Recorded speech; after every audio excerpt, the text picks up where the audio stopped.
Hello everybody, back here again for another vlog day, and today is Friday the 16th. I always gotta look at the day, can never remember. I look at it before I turn on the recorder, then I forget the day. So today was a beautiful, gorgeous day outside. Long ass day with an early ass morning. I was up before 5 a.m.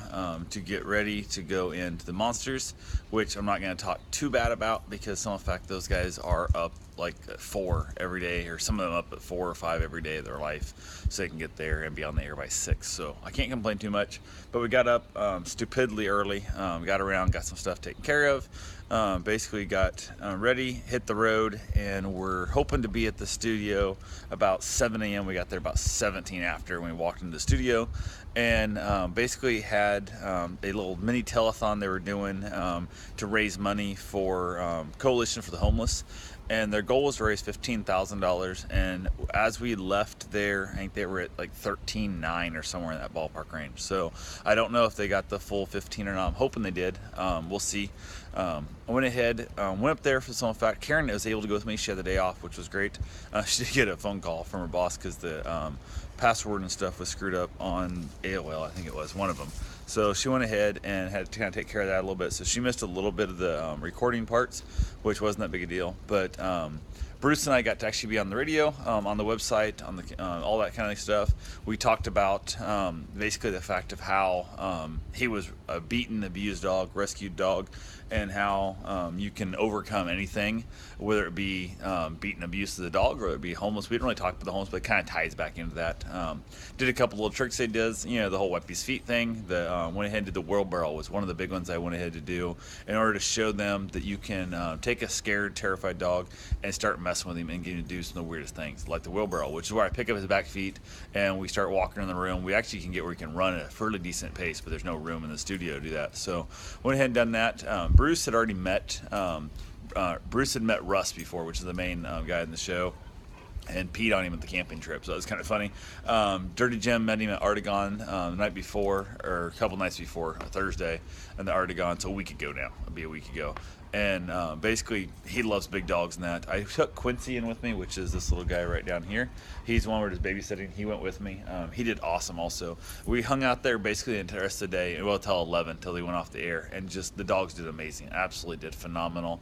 We had somebody else come wandering in with their dog. I'm not sure who the heck they were. Their dog was off leash and just kind of wandering in the studio. And I was expecting my dogs to go over to play with it, and he didn't. And their dog was acting a little crappy. And it made me feel super, super good because that dog was not very well behaved, which makes my dog look that much better behaved. So it's one of those things. Even the dog I've only had here for a few days, which is Quincy, he was still able to handle that. Roscoe, no, don't drink the pool. But was iron stuff, and then basically got wrapped up there. We were there. We got to meet Super Bowl champ Fred Stokes. We met Rowdy Gaines, the three-time gold medal winner for the Olympics. Awesome stuff. Met a George Bush impersonator that was damn near dead ringer for him 15 years ago. It's amazing how close he looked like him. Savannah was there, brought baby alligator, some other cool stuff and that. Just absolutely had a great time. Met Coach Rob Keefe, which I'd never met yet. Heard him on the radio a handful of times and stuff. And it was funny because Russ kept saying, hey, everybody, anybody with the talent, stop in.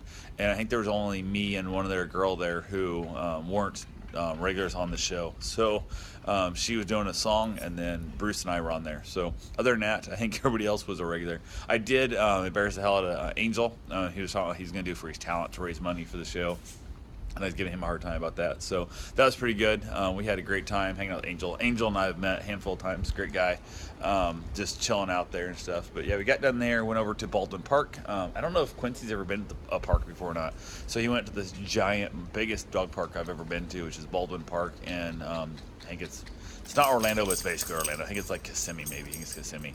So went ahead, chilled out there for a while. Bruce went swimming. Luckily, he didn't. Luckily, Quincy didn't go swimming because Bruce dries a lot quicker than Quincy would. So walked around the park, got Bruce somewhat dried off. Was going to hose him off at the top, but I didn't bring any towels, so we just kind of said to hell with it. And all the sand and stuff falling off him pretty good, except there's a bunch of sand on the GoPro, which did get some GoPro video at the studio. I don't know if it'll turn out or not. I got some GoPro video at the park.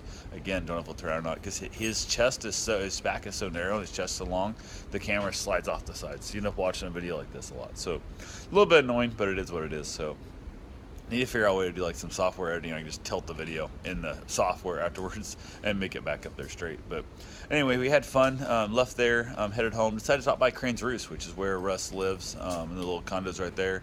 And he talks about how great it is and what a beautiful place it is, and how much he loves walking and running around that park. And we walked around the park, and it was not lovely. It was a little too hot. I was wearing a long sleeve with a tie in that because I was at the studio.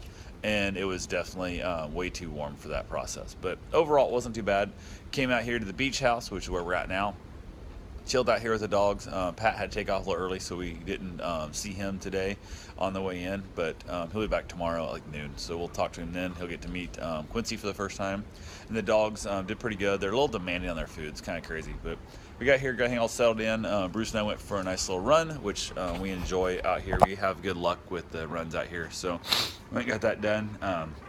My plan was actually to get up and just this. I was gonna run before I went into the radio station, and that did not happen. So I got up, got to the radio station, and basically got my run down here at the beach. So it's not really a big deal. It's kind of a beautiful area. So I ran into a guy that I basically said, "How you doing today?" The guy's like, I'm like, "So you all right there?" And he's like, "So are you having a stroke?" I'm like, "Those aren't words." And the guy goes, "I'm fucking fine." He was all pissed off. So apparently that dude was in a bad mood. But anyway, I was kind of laughed. I started singing Jingle Bells and ran on down the road. So it happens. It was just one of those things. It was like, this dude might be having a stroke, because when you know, a lot of times you'll lose your ability to speak.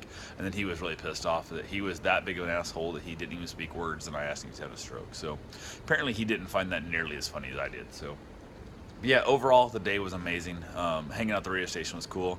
Carlos finally got back.